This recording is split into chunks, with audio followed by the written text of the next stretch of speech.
Hey everybody, this is Kurt. Looks like we're going to have a double Warhammer upload today. Obviously, we just talked about Warhammer 3 and some of the new details coming out from Creative Assembly. But as I was about to exit my browser, I saw this pop up on the Warhammer community website. It is essentially an advertisement that Warhammer Plus subscribers will earn vouchers when they shop online this November.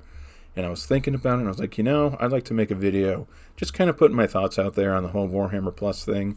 It was extremely controversial not too long ago, and people are still kind of upset in some ways, and there was a whole group of people saying that they were going to leave Warhammer and start playing Battletech instead. So anyway, I just kind of want to give some of my thoughts on it because it's been kicking around up there, and in ways I'm irritated and in ways I'm annoyed, so just to start with this particular advertisement, Warhammer Plus, for those of you who don't know, is the streaming service, sort of a bonus content service that Games Workshop has created. On it, they have some original shows, they have battle reports, painting videos, they have the Warhammer Vault, which has access to basically all the past editions. It sounds like their plan is to eventually put in past rulebooks and campaign supplements and different White Dwarf magazines and articles, things like that. Also, I guess you get something for signing up. And now they're saying that another bonus you'll get is that you'll get vouchers when you shop online in November. So there's really not much to say. But from today until the 28th, you get voucher rewards for shopping at GamesWorkshop.com. Now, they're making a really big push right now to get people to sign up for Warhammer Plus. I think part of the reason is the numbers are probably lower than what they'd expect.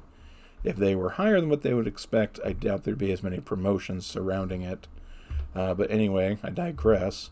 So this is sort of their chart. Now, that's all in pounds because they're a British company. I live in the United States, so this means not much to me. It just means I have to spend more to get less. But when I look at the chart, you get basically 10% of what you spend, they're going to give you a voucher for. Now, that seems pretty great, and it is great if you already subscribe to Warhammer Plus, and if you normally would buy product off of the Games Workshop website. But what if if one of those things or both of those things aren't true for you? Is it still a great deal? Well, this sort of leads me into my thoughts on Warhammer Plus as a subscription service. They're charging you $6 per month, and what you're getting is this. They give you a free model. They say free model, but I mean, you're paying $60, $80 a year to use Warhammer Plus, so you're really paying to get one of these models. Now, granted, the Vindicare Assassin model is just next level. I mean, that looks incredible. I think the Auric Megaboss, he looks pretty standard for an Orc. I've seen some better conversions than that. But you're also getting access to some Warhammer content. Like right now, they've got the Angels of Death that they've put out. They've got their Lore Masters, which is just lore videos, painting videos, and battle reports. You also get access to the apps, which aren't, that could be a real positive boost for them, but I'll address that in a second. The Vault, which I think is probably their strongest selling point for access here. And then they're advertising here the Warhammer Age of Sigmar app that you get with it. So, is this a good deal? That's the question that I think everyone should ask themselves. And I'd say right now, no. Why? Well, you can watch pretty much all the Angels of Death content. You can watch that in one sitting. It's a long sitting, but it's one sitting all the same. So, $6 a month for a season's worth of content of a shorter animated show. Yeah, that's not quite it there. Well, the selling point is, well, what about these three other things? Well, I can get Lore Masters, these masterclass videos and battle reports. How many free episodes of each of those items can you find on YouTube? You can find thousands. Anything you wanted to paint, you just type it into the search bar on Google, you will get a video showing you how to paint it. And many times, the paint quality, the end result, is a lot better than what they're showing you on Masterclass. Lore Masters, there's a few big lore YouTubers that have made a living off of retelling the lore of both the fantasy universe and the 40K universe.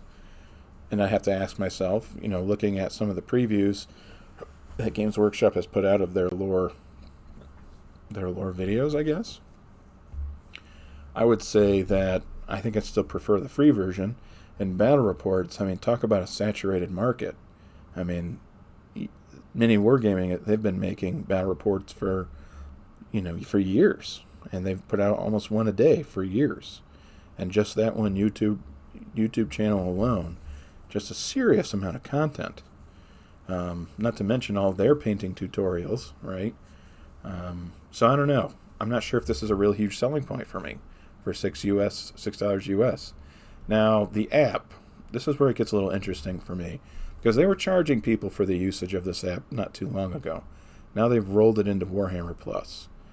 In my mind, that might be enough of a reason to sign up if the app was updated regularly and if it didn't have the kind of bugs that it has. Now, I've never used it, so I give you permission to make fun of me now for criticizing something I've never used.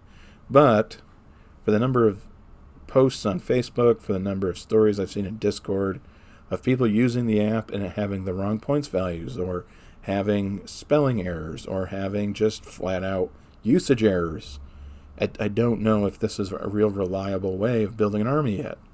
Especially comparing it to the free Battle Scribe, which works. It just works, to quote our good friend Todd Howard. It just works, and it's simple, easy to use, and it's, best of all, free. So this is intriguing to me, but it's still not enough of a reason because of how inconsistent it is. Now, the Vault. This is something that has tempted me to end up purchasing a subscription to Warhammer Plus, because I love the world of Warhammer. I love the stories. I love the art. And I came to the hobby in 2016, which my first foray into it was I built a Tau army for 7th edition. I was that guy. I had the Hunter contingent, and I just cleaned shop as a noob, and I had so much fun. But I came to the party kind of late, and so there's so much excellent lore, so many awesome White Dwarf articles and different campaign supplements that I just missed because I came late. And there's things that I would love to be able to go back and read some of the stories and just immerse myself in the art. Considering that they're every month, maybe it's even every week, they're adding new content to the Vault. This is a massive caveat to my argument. This is a great resource, and these are things that you could pay real cash money for, real U.S. currency, and buy these things, and they're just available digitally for $6 a month. So that's pretty compelling. And finally, the Warhammer Age of Sigmar app is still in beta. I suspect it's going to have the same issues that the Warhammer 40k app has. This is really it's a big problem that they have, because it's two main selling points of their Warhammer Plus subscription service are these apps that you can use to reference your rules, to build your armies. And in many of the cases, from what I understand, you still have to purchase the Battle Tome or the Codex in order to get access to all the rules. And that doesn't really seem worth it to me. Again, if I have to pay $40 to $50 for a rule book, and then $6 a month to access those rules on my phone, that's insane. And I get that Games Workshop, they're making more money than Davy Crockett, and that's good for them. And it's a free enterprise system, and I'm a real strong proponent of that. And so I'm not mad at them for making money, but as a consumer, do I see the value in it? Well, no, but I'm also 30 years old and I have 4 kids. If I were a 20-year-old single guy who was making enough money to support myself and then some, would I care? I mean, if I probably wouldn't care. I'd probably just buy it all. So, again, take what I'm saying with a grain of salt. Everybody's at a different spot in their life, but to me, that's just not worth it. So, in summary, why am I saying all this? Well, when Warhammer Plus launched, it was sort of being couched as this amazing deal. Right, you were going to get access to all these cool shows, these studio quality shows, and you're going to get access to all these awesome battle reports and painting tutorials and all this great lore in these apps. It's been launched for a few months now, and I just am still not really seeing the value in it. I'm seeing some intriguing things that if I had money to just throw at stuff every month, yeah, I might pay the $6. But at this point, I'm not.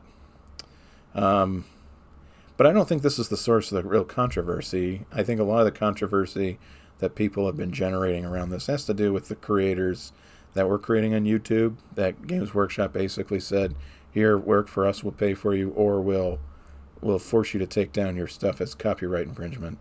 That's what people were really mad about. That I, you know, it just seems like a weird thing to be mad about to me. I mean, if it's Games Workshop IP, they can use it as they want.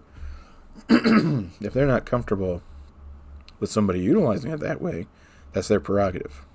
So I don't know. Controversy, I think that's pretty silly to get all bent out of shape about what Games Workshop is doing with Warhammer Plus and their IP. But I do agree with sort of the frustration surrounding the value that you're getting for the money you're paying. So anyway, if you want to subscribe to Warhammer Plus, go right ahead. It's not doing anything wrong. Nothing to be ashamed of with that. But just my personal opinion, I'm not seeing the value there yet. In a year, if they have maybe 4 or 5 shows, maybe you have access to that nice new Eisenhorn show that they're developing. If you have more lore, if the apps actually work, if I don't have to buy a codex and battle tome to use the full functionality of the app, yeah, that's a good value. But until that time, I'm keeping my money in my pocket where it belongs. Thanks for joining me as I discuss with you my random ramblings surrounding Warhammer Plus. If you like the content, please hit the like button and subscribe. That really helps me out a lot. Leave a comment too. I like to engage and maybe discuss some of your rebuttals to my points, or even just talk about other things pertaining to the hobby. Please leave that comment below. And thanks for joining me, and I'll see you in the next video.